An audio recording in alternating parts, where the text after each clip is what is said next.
Once we get your skirting backer up, we add bottom track, top track. Your skirting will go up in here, and then you'll have that cover piece that locks it, so you can't tell where it was cut.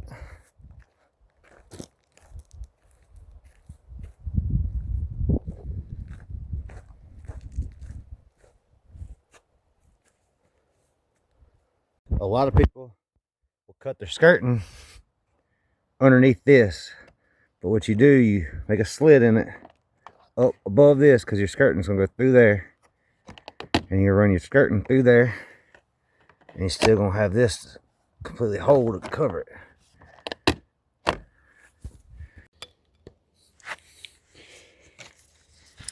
All right, now to make the corner, what I'll do is use these vents as a dotted line.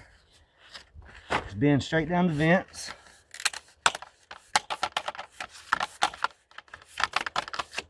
Now you have your good 90-degree corner.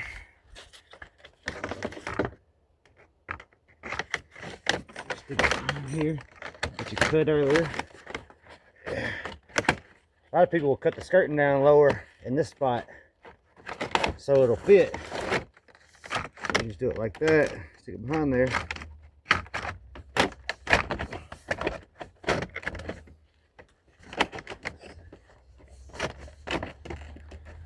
And now your corner can act.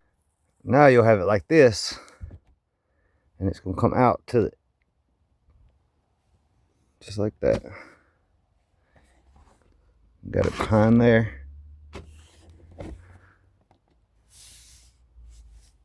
Your skirting usually comes in 12-foot pieces like this, and you cut it to size.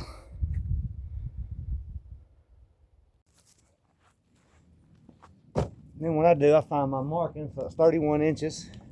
I mark my 31. I'm cutting about 5 pieces at a time. Using this angle grinder, it helps a lot.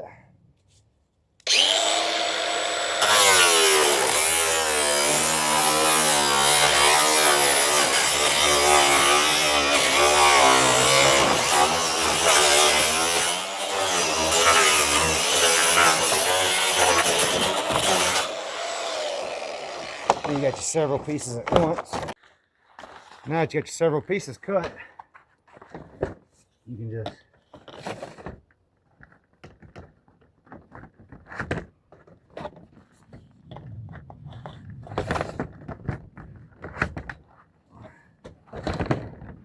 about time to put a screw in. So what I do, once it's time to put a screw in, grab it down here, give it a good pull, put your screw in the bottom,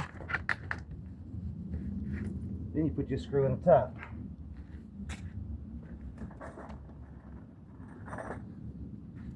Put your screw in the top and make sure you got your vents up and down. You can look up at your windows and make sure that's all in line.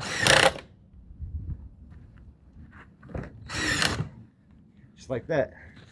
All right, and since I've been cutting odd numbers, like this is 31, you're gonna have these long pieces left. Well, what I do, instead of going ahead and cutting my 31 off of it, I'll keep it and use that on the back or wherever you got to go that's taller, because it should reach.